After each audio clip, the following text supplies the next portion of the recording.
सुशील केरिया हमारे साथ जुड़ चुके हैं हम इस बीच बात करने के लिए। सुशील जी नमस्कार, कार्यक्रम में स्वागत है आपका। और बहुत दिनों के बाद आज थोड़ा सा ऊंट करवट बैठा है। निफ्टी बैंक हार है, थोड़ा सा रिट्रेस, वो कूलिंग ऑफ की जरूरत भी थी। सुशील जी आप इसे कैसे देख रहे हैं, और ये कूलिंग ऑफ इंडेक्स में निफ्टी बैंक में कहां तक हो जाए तो अच्छी है और उसकी जरूरत भी है?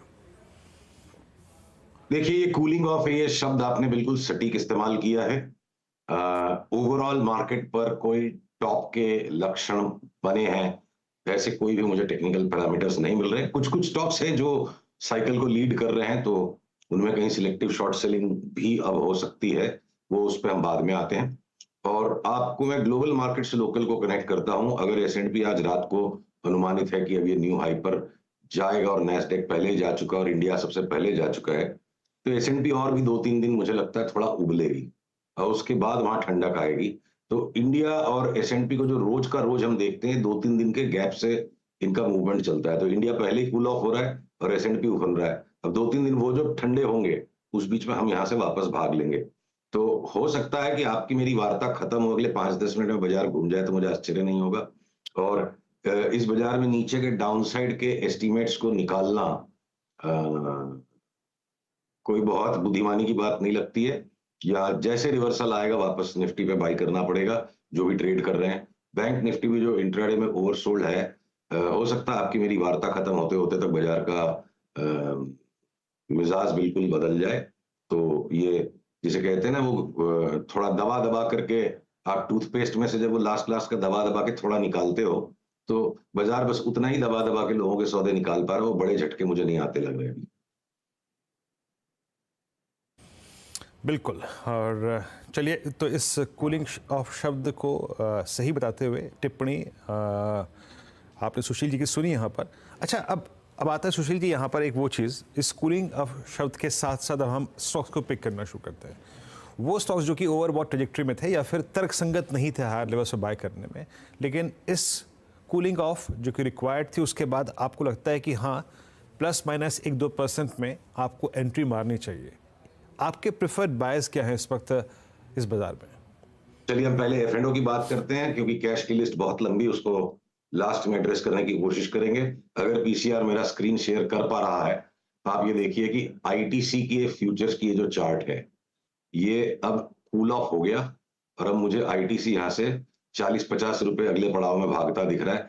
भले ही निफ्टी 21,800 की भारी हो जाए, तो पोजीशंस को हमें उन इंडिविजुअल स्टॉक्स में लेके जाना है जहां अगले 7-8 दिन का ट्रेडिंग में आउट परफॉर्मेंस। तो एक हो गया आईटीसी। डेल्टा कॉर्प जो आज बैन से निकला है और इसको बिल्कुल ही दबा सा दिया गया था, वो जीएसटी की कलकत्ता हाईकोर्ट की खबर आने के बाद से, तो अब ये जो ब्रेकआउट आ गया, तो मुझे लगता है कि एक ये डेल्टा कॉर्प है, हर पुल बैक में आप इसे लें। बैंकों में अगर कोटक को मैं देखूं, तो ये जो फ्लैगिंग ऑफ फॉर्मेशन बन रहा है, यहां से अगर ये चार्ट मेरे स्क्रीन पे आ रही है, तो बैंक्स में मैं ट्रेडिंग करने के लिए कोटक पे लॉन्ग ट्रेड पिकअप करूंगा।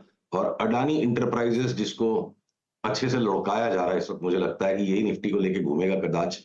तो इस रेखा के आसपास 2890, 2900 के आसपास से, या जहां से भी ये घूमे, तो मुझे अभी भी अडानी इंटरप्राइजेस में, भले ही निफ्टी में 500 पॉइंट से ज्यादा की एक बार जगह कल्पना करना कठिन है, अडानी इंटरप्राइजेस हो सकता है 2900 वाला 3400 3500 फटाफट हो जाए।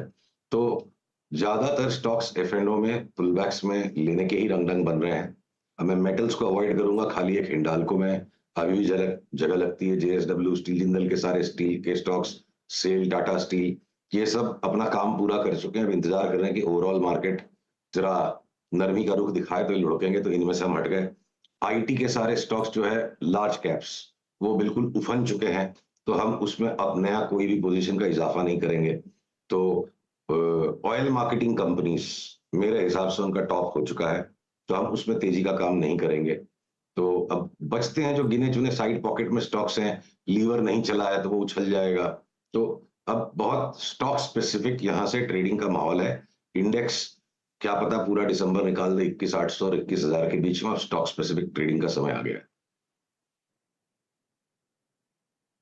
अच्छा, ये हो गया सर आपके डेरिवेटिव्स वाले स्टॉक। अच्छा, आज की कोई सुशील जी जैकपॉट कॉल है क्या आपकी, और आपके आज के प्रिफर्ड मिड कैप्स या फिर कैश के स्टॉक्स? देखिए, मैं एक तो क्या है ना, जैकपॉट ढूँढने का काम नहीं करता हूँ। बन जाते हैं तो एक अलग बात है, व्यापार करना है, कोई दाँव लगाने के लिए तो हम सवा 9 बजे बाज़ार में आते नहीं हैं। कोई-कोई दिन को स्टॉक चल पड़ता है ऐसा कि वो लगता है जैकपॉट है, तो जैकपॉट ढूँढने की तलाश, वो ख्वाहिश कभी नहीं रखनी है मुझे कि उसमें फँसने का काम हो जाएगा। पर हमने फिलहाल कुछ दिनों में जो अपने क्लाइंट्स को बढ़-चढ़ कर के जो स्टॉक्स दिलाए हैं कि हम केमिकल सेक्टर के स्टॉक्स में एक के बाद एक नई एंट्री करते जा रहे हैं। पुराने भी हमारे काफ़ी सारे केमिकल्स के बाय नेम्स हैं। तो नोसिल आपके हमने मैं आपको देख के नाम बताता हूँ, देखो बातें करते-करते ध्यान उतर जाता है।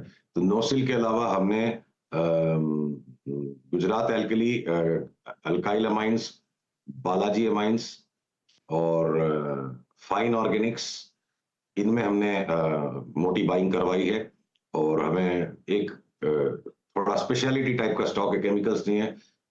ये जो जीएमएम फॉडलर है, ये मुझे लगता है कि ये मल्टी बैगर मूव अगले 1 साल में 5 गुना 7 गुना कुछ भी इसका भाव यहाँ से हो सकता है। तो एकदम इमीडिएट टाइम फ्रेम की ट्रेडिंग जो बहुत अभी उत्तेजनापूर्ण माहौल से बाजार गुजर रहा है, बेसिकली हम पैसे को 3 महीने से 6 महीने, 9 महीने वाले व्यू के स्टॉक्स में शिफ्ट करते जा रहे हैं और इंस्टेंट ग्रेटिफिकेशंस जहां-जहां मिलते जा रहे हैं, वहां से निकल के हम लॉन्गर टर्म टाइम होराइजन में जा रहे हैं। मुझे अगले 6 महीने तक बी ग्रुप में लगातार हर करेक्शन के बाद तेजी ही नजर आती है। अच्छा सुशील जी, बीच में मेरा इंटरेक्शन आपसे हुआ नहीं, मैं छुट्टियों में था, लेकिन मेरे ख्याल से उससे पहले मैंने आपसे एक बार बातचीत की थी जुबिलेंट फूड पे। 566 का भाव हो गया, मेरे ख्याल से हमारी बातचीत हुई थी 510 515 के आसपास, अगर मैं सही हूँ तो। अभी आपका व्यू जुबिलेंट पे क्या है? वहाँ से 50 रुपये चल चुका है। व्यू जुबिलेंट पे तकरीबन सेम ही था। देखिए, अगर पीसीआर ये चार्ट दिखा पा रहा है, हमने लास्ट टाइम जब बात की थी, हमने 645 का इनिशियल एस्टीमेट निकाला था कि स्टॉक में भले ही एफ एंड ओ में है, इसको ट्रेडिंग करके पैसे कमाने आसान नहीं होंगे, नॉइजी होगा, जिक जिक जिक जिक चल रहा है, और जो इसको पकड़ के बैठेगा तो करीब 650 तक इसको लेके राइड की जा सकती है। आपकी मेरी बात यहाँ 470 के आसपास हुई थी, तो ठीक ही चल रहा है। 470 वाला 565 के आसपास आ गया, मुझे और भी 70-80 रुपए पकड़ के बैठने वाले को अगले 1 डेढ़ महीने में मिलते हुए नजर आ रहे हैं। चलिए सुशील जी, बहुत बहुत शुक्रिया आप इस कार्यक्रम में शामिल हुए, सभी सेक्टर्स पे, इंडस्ट्रीज पे, मिड कैप्स पे, कैश स्टॉक्स पे, डेरिवेटिव स्टॉक्स पे अपनी अपनी राय दी। बहुत बहुत शुक्रिया।